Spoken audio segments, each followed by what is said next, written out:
Hello everyone, this is Sufiyan Shaikh. Welcome to our channel.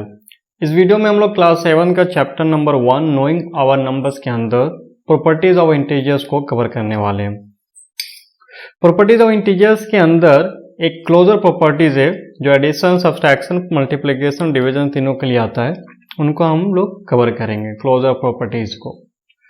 तो addition के लिए कहता है if A and B are two integers, अगर ए और b कोई दो इंटीजर्स है, then a plus b will be always be an integers. तो a और प्लस b हमेशा एक इंटीजर्स ही होता है। एग्जांपल लेकर के समझते हैं। +7 प्लस भी कर सकते हैं, नहीं भी कर सकते हैं। +8 equal to 15 means a plus b equal to c कह सकते हैं। दूसरा एग्जांपल लेकर देखते हैं। -9 प्लस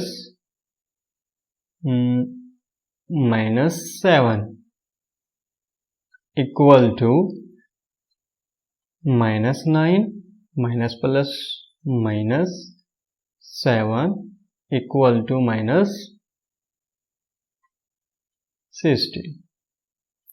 कोई एक और एग्जांपल ले लेते हैं। 10 प्लस 5 इक्वल टू 15। तो यहां पे हमने देखा कि अगर a प्लस b का कोई फॉर्म है इक्वल टू c अगर आता है तो हमारा रिजल्ट भी इंटीजर्स ही होगा। यहाँ पे 15 हमारा इंटीजर्स है, -16 भी इंटीजर्स है और 15 भी इंटीजर्स है। एक और एग्जांपल ले लेते हैं। 5 plus -5 equal to 0। 5 minus 5 equal to 0। 0 भी हमारा इंटीजर्स है। तो कहने का मतलब ये हुआ कि a और b अगर कोई दो इंटीजर्स है तो उनका रिजल्ट हमेशा हमारा इंटीजर्स ही होगा। चलिए सेकंड देखते हैं। क्लोजर प्रॉपर्टीज ऑफ सब्सट्रैक्शन के लिए इसमें कहते हैं if a and b are two integers, अगर कोई a और b दो इंटीजर्स है, then a minus b will always be an integers. तो a माइनस b हमेशा मेरा इंटीजर्स ही होगा। एग्जांपल लेकर समझते हैं इनको। सपोज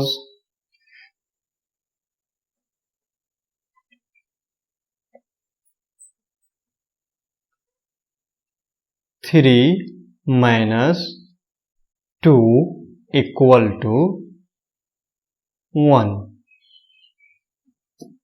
इनको a बोलिए, इनको b बोलिए और इनको c बोलिए। मतलब a minus b equal to c।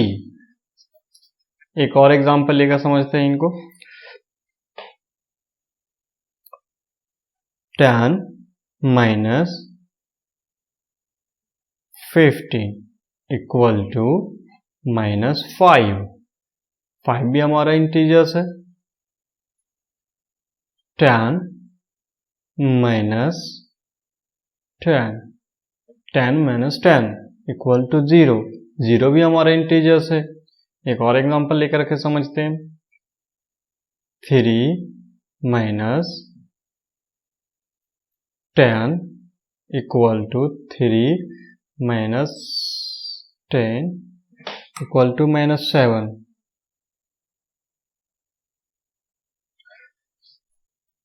तो a minus b equal to c का मतलब ये हुआ कि अगर हम कोई भी दो इंटीजर्स लेते हैं और उनको सब्सट्रैक्ट करते हैं, a माइनस b को सब्सट्रैक्ट करते हैं, a और b को सब्सट्रैक्ट करते हैं, तो उनका रिजल्ट हमेशा एक इंटीजर्स ही आता है।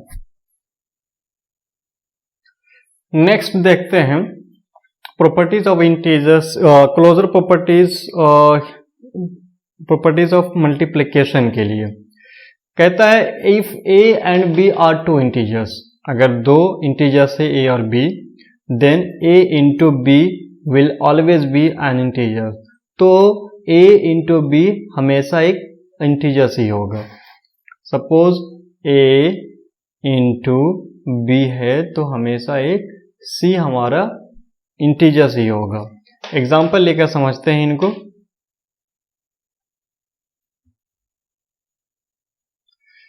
सपोज 3 इंटू 5 इक्वल टू 10, ये भी एक इंटीजर्स है।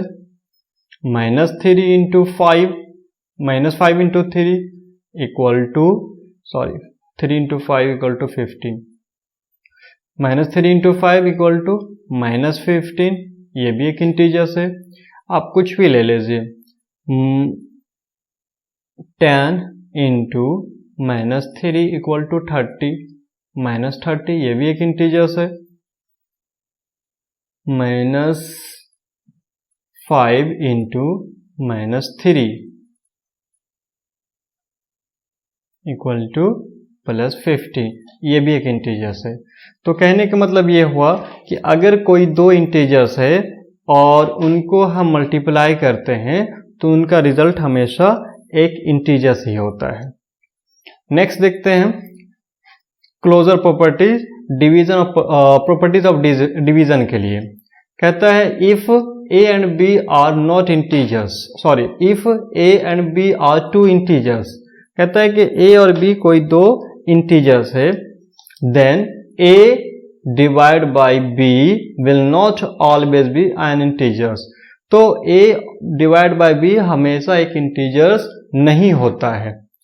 कैसे नहीं होता है, एक एग्जांपल लेकर के इनको समझते हैं।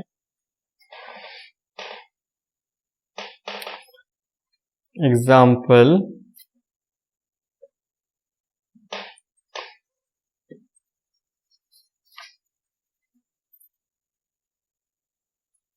5 डिवाइड बाई 2, इनका कुछ पॉइंट में आएगा आंसर। चलिए करके ही देख लेते हैं। 2 2 जा 4, 1,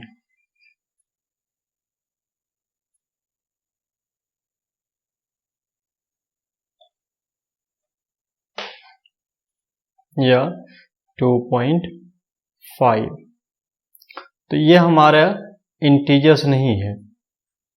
कोई और एग्जांपल एक ले लेते हैं।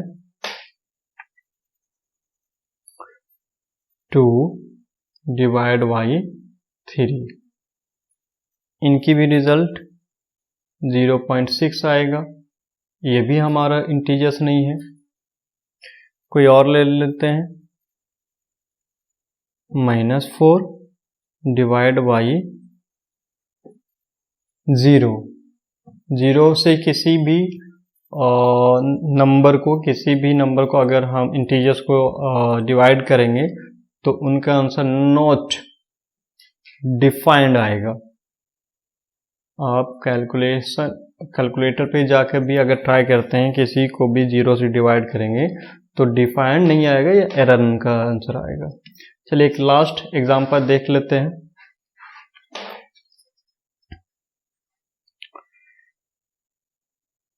फोर डिवाइड बाई 8, 4 इंटू 1/8, या 4 2 8 इक्वल टू 1/2, ये भी हमारा इंटीजर्स नहीं है। तो कहने का मतलब ये हुआ कि क्लोजर प्रॉपर्टीज में एडिशन, सब्सट्रैक्शन और मल्टीप्लिकेशन के लिए तो होता है उनका रिजल्ट, हमेशा उनका रिजल्ट इंटीजर्स होता है, लेकिन क्लोजर प्रॉपर्टीज में डिवीजन के लिए हर एक डिवाइड बाई बी उनका रिजल्ट हमेशा इंटीजर्स नहीं होगा। कुछ कंडीशन है जिसमें रिजल्ट हो सकता है। सपोज के 8 डिवाइड बाई 2 है, 8 इंटू 1/2 इक्वल टू 4 हमारा इंटीजर्स है। तो कुछ कंडीशन में जहाँ पे भी डिवाइजर हमारा छोटा होगा तो वहाँ पे हम a डिवाइड बाई b होगा तो उनका रिजल्ट इंटीजर्स होगा, अदरवाइज इंटीजर्स नहीं होगा। वो भी कटना चाहिए, अगर कटता है तो, ऐसा नहीं कि a डिवाइड बाई 3 होगा तो इनका भी इंटीजर्स नहीं होगा। नॉट इक्वल टू c कह सकते हैं, not equal to c। I hope के आपको क्लोजर प्रॉपर्टीज समझ में आ गया हो। नेक्स्ट वीडियो में हम लोग कम्यूटेटिव प्रॉपर्टीज को कवर करेंगे। और आप अभी तक हमारे चैनल को सब्सक्राइब नहीं किए हैं तो सब्सक्राइब कर दे। आपको इसी तरह से पूरे बुक का हर एक चैप्टर बाय चैप्टर आपको मिलेगा।